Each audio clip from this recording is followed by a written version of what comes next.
stabiliteti dhe siguria e kontinentit tonë. Dhe për këtë arsye, unë me kërshëri pres që të ritakohemi shumë shpejt në samitin e përbashkët BE Ballkan Perëndimor të premten e kësaj jave në Tivat.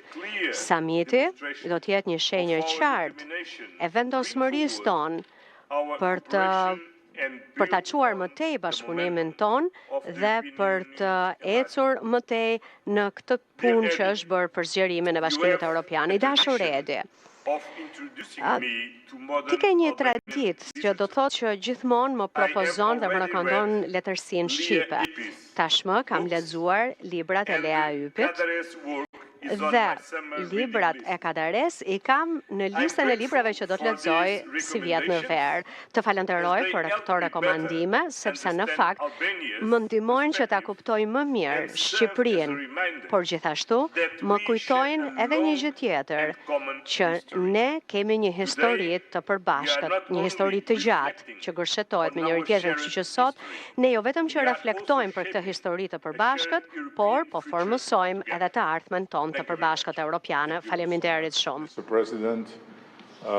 Faleminderit shumë, zoti president. Tashmë le të marrim disa pyetje nga gazetarët. Elia Zot ka televizionin Klan. Zoti kryeministër, pyetja ime është për ju, dhe duke qenë se 2 javë të fundit kemi folur në mënyrë shtruese për procesin e antarësimit, pyetja ime do të fokusohet te zhvillimet më të fundit për investimin në Zvërnec. Ju e thatë dje që kur keni ardhur në pushtet, filozofia juaj ishte zyra është e juaj dhe pushteti është i qytetarëve. Dhe jeni sfiduar në memorin time të paktën 4 herë me protesta qytetare. Ajo ardhve kimike, protesta e studentëve, protesta e qytetarëve të Kukësit pas vendosjes së tarifës për kalimin në rrugën e Kombit dhe protesta pas vrasjes të Riut që çoi deri edhe në largimin e ministrit të Brendshëm. Sot është dita e tretë, është lajmëruar dita e tretë e një proteste qytetare për investimin në Zvërnec. A është e gatshme qeveria juaj, ju personalisht, të hiqni dorë nga ky investim nëse protesta do të vazhdojë dhe kërkesa do të jetë po e njëjta? Dhe çfarë mund të ndodhë më mirë që të shkohet drejt kësaj vendimarrje, duke patur parasysh që ditët e fundit në media është raportuar se do të ketë dhe masa nga Spaku për pronarët e pronës, por edhe për llogaritë e investitorëve. Faleminderit. Faleminderit për pyetjen, pavarësisht se është pak larg temës, megjithatë unë nuk do t'i shmangem dhe do nis nga fundi, sepse kjo e Spakut ka 2 pjesë. Ka pjesën pozitive, që i takon Spakut, ka pjesën e shëmtuar që i takon zëdhënësve të vetë ofruar të Spakut.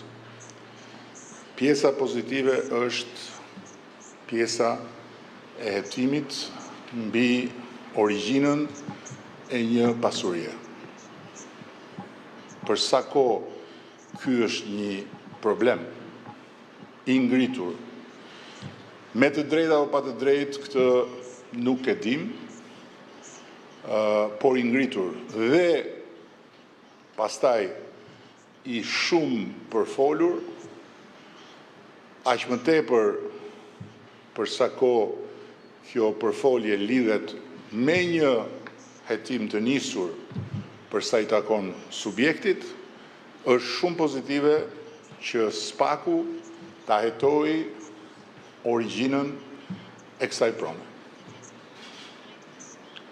Është e mirë se ardhur dhe unë e nxis këtë hetim. Nga ana tjetër, pjesa e shëmtuar është ajo e zëdhënësve të vetë ofruar, të cilët ndajnë me opinionin publik gjysmën vërteta që janë edhe gënjeshtat më të mëdha.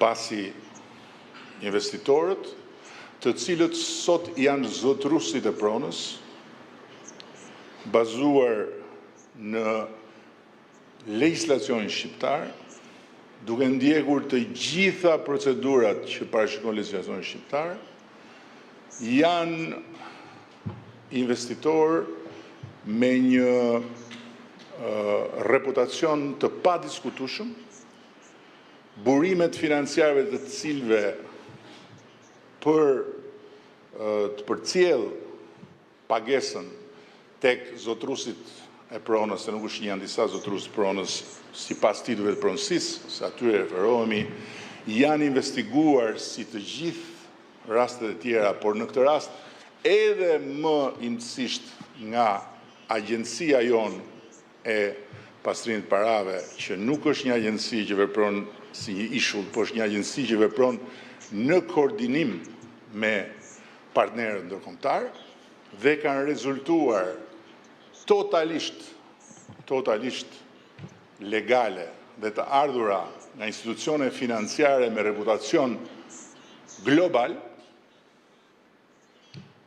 kështu që kjo çështje është me dy pamje, duhet ndarë në dy pjesë.